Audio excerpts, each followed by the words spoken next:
जिस वक्त इब्राहिम का दौर था उस वक्त इब्राहिम ने उस देश के राजा को अपने सारे माल में से 10% दिया था, जबकि उस वक्त तक खुदा का नियम कानून भी लागू नहीं हुआ था और ना ही इब्राहिम पर 10% देने की कोई आज्ञा थी। फिर भी अब्राहम अपने सारे माल में से 10% अपने दिल से परमेश्वर को देता है। फिर पुराने नियम के दौर में परमेश्वर ने इजराइलियों पर 10वां अंश फर्ज ठहराया, क्योंकि इजराइलियों के 12 कबीले थे, उसमें से 11 कबीलों को परमेश्वर ने मुल्क कनान में जमीन दी थी, लेकिन एक कबीले जिसको लेवियों का कबीला भी कहा जाता है, परमेश्वर ने जमीन नहीं दी थी। लेवियों को परमेश्वर ने अपने मंदिर यानी परमेश्वर के घर में देख रेख करने के लिए बाकी कबीलों से अलग किया था।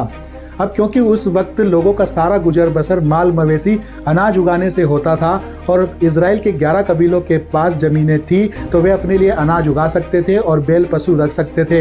लेकिन लेवियों के पास क्योंकि जमीन नहीं थी, तो वे ना ही तो अनाज उगा सकते थे और ना ही उनके पास कोई जगह थी, तो वे अपने लिए बैल पशु भी नहीं रख सकते थे। इसीलिए परमेश्वर ने पूरी इजरायली जाति को लेवियों को 10% देने की आज्ञा दी थी। अब ताइथ यानी कि 10वां अंश पर 3 तरह की आज्ञा थी। पहली आज्ञा थी आप अपनी फसल का 10% लेवियों को दें।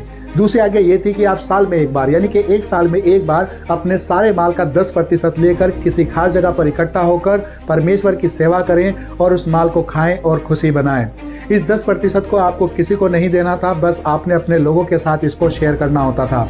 तीसरी आज्ञा ये थी कि हर साल के चक्र में यानी तीसरा और छठा साल जब भी आता था, तो उन 3 सालों में आपने अपने सारे माल का 10% अलग करके रखना था और उसको लेवियों, विधवाओं, अनाथों और गरीबों और मुसाफिरों में जो इनके अपने मुल्क के ना हो, उनमें इसको शेयर करना था, इसमें बांट देने की आज्ञा थी। और इन सारी आज्ञाओं को आप व्यवस्था विवरण 12, 14, 15 और 26 में पढ़ सकते हैं। और फिर आता है नई वाचा का दौर।